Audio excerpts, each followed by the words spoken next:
Bonjour. Désolé si ça tremble un peu, c'est un peu archaïque comme mode de fonctionnement, mais c'est toujours mieux que rien si on veut travailler un petit peu à la maison pendant cette phase pas forcément très agréable de confinement. J'espère que vous allez bien déjà. Euh, L'activité 1, pour faire une photo. Un appareil photo, lorsqu'il fait une photonote, permet de récupérer la lumière émise par un point lumineux qui envoie de la lumière dans toutes les directions, en un seul point du capteur. Ça, c'est important. Hein. Un point lumineux, pour avoir une image nette, un point du capteur. Si d'un point lumineux, vous avez plusieurs points sur le capteur, une tâche, et bien forcément, on dirait que il n'est pas au point.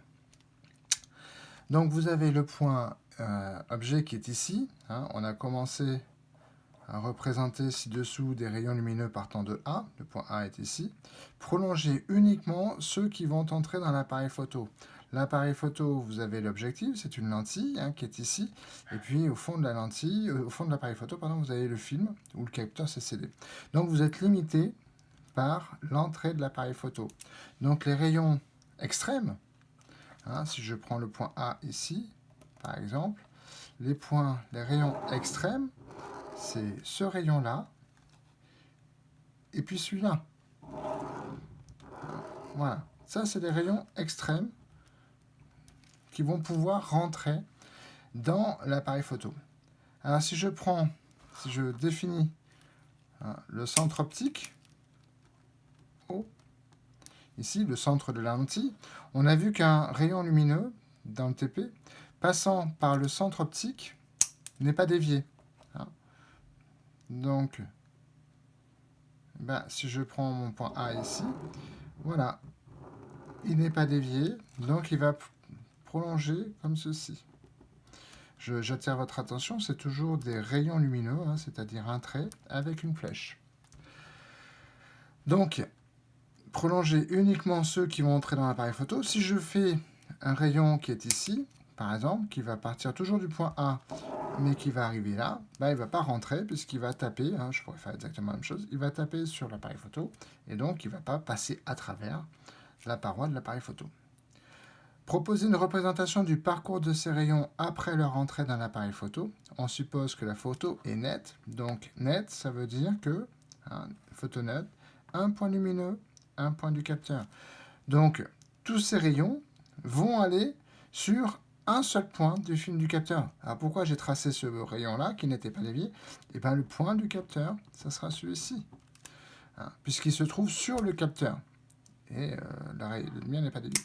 Donc ici, ces rayons lumineux, ils vont aller ici, à ce point-là. Ils vont aller ici, à ce point-là. Donc ça veut dire que de A, je vais avoir un point A'. A', c'est l'image de A par la lentille. Justifier le tracé, pour la justification, c'est un point lumineux pour avoir une image nette. Un point lumineux, un point du capteur. Selon vous, quel est l'effet de la lentille sur les rayons lumineux? La lentille, elle fait converger les rayons lumineux.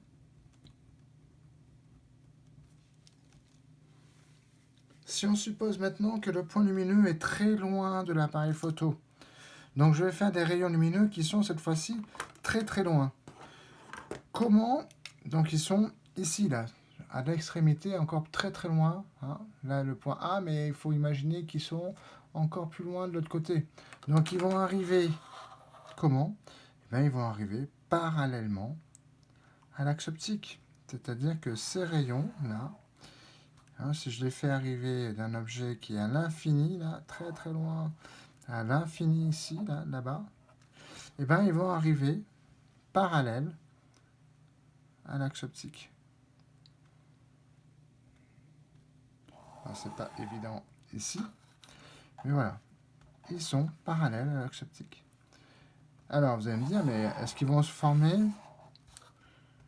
ici? Non, parce que là, la distance entre la lentille, cette distance D là, qui est réglé entre la lentille et la film, il est fait pour avoir une image nette de ce point-là. Si j'ai un point beaucoup plus loin, eh ben, cette distance va être modifiée. Alors comme on ne peut pas rapprocher l'arrière de l'appareil photo, mais en fait ce qui va bouger c'est la lentille, c'est la mise au point. Vous savez, c'est quand on tourne l'objectif, hein, ben, en fait la lentille elle va se déplacer plus ou moins comme ceci. Donc c'est la mise au point, donc en fait la lentille elle va se déplacer et en fait les rayons ils vont se couper beaucoup plus tôt. Ils vont se couper en un point. Hein. Alors si vous avez compris, hein, ils vont se couper en un point qu'on appellera le foyer image. Voilà, mais ça c'était pas demandé, hein, c'était vraiment uniquement de dire que ils étaient parallèles. Voilà. Correction de l'activité 2. Sur le schéma ci-dessous, tracez le chemin de deux rayons tracés dans et après la lentille demi-cylindrique représentée, constituée d'un milieu transparent. Donc ici j'ai un milieu N2. Ici j'ai de l'air. On va appeler ça N1 par exemple. Puis colorier le faisceau de lumière observé. Donc je sais que j'ai Schnell Descartes que je vais pouvoir appliquer. N1 fois sinus I1 égale N2 fois sinus I2.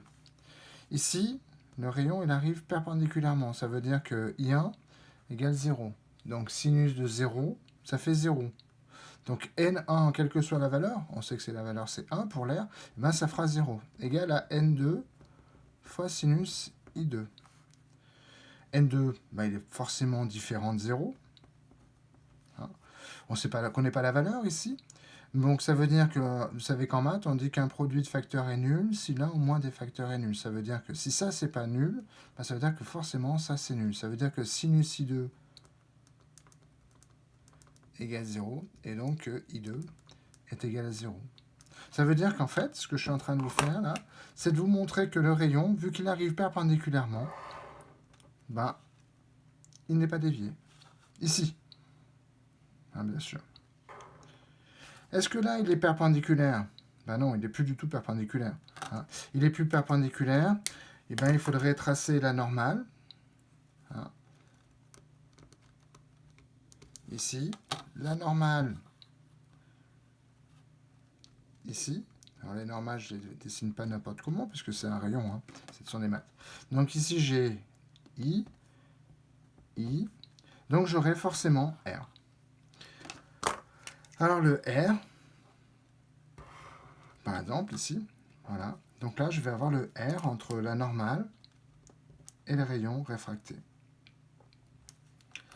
J'aurai forcément, vu qu'ils arrivent de la même manière, c'est symétrique, j'aurai forcément le même R ici. Puisque c'est symétrique ici, donc forcément, c'est le même angle ici, donc c'est le même R ici et ici. Vu que ça passe par le centre, hein, puisque un rayon est perpendiculaire à la circonférence, forcément, ce sera comme ceci.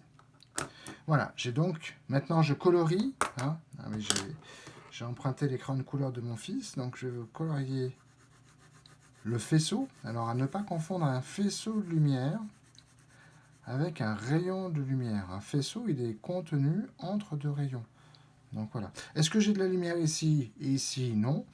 Donc ça va converger et ça va de nouveau ressortir sous forme de lumière ici. Voilà. Comment... Donc j'ai fini de répondre à la première question. Comment interpréter la déviation de la lumière? Quel est le phénomène mis en jeu? Le phénomène mis en jeu, c'est la réfraction.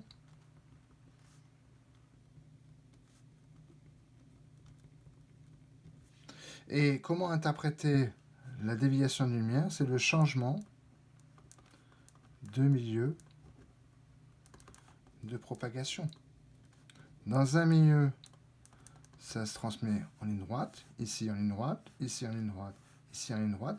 Mais quand je change de milieu, j'ai un changement de direction. À part si, le cas particulier, c'est ce qu'on vient de dire tout à l'heure, à part s'il arrive perpendiculairement. Le point de convergence d'un faisceau parallèle à l'axe et le foyer de la lentille, notez F', représentez la position approximative. Voilà, le point F', il est ici.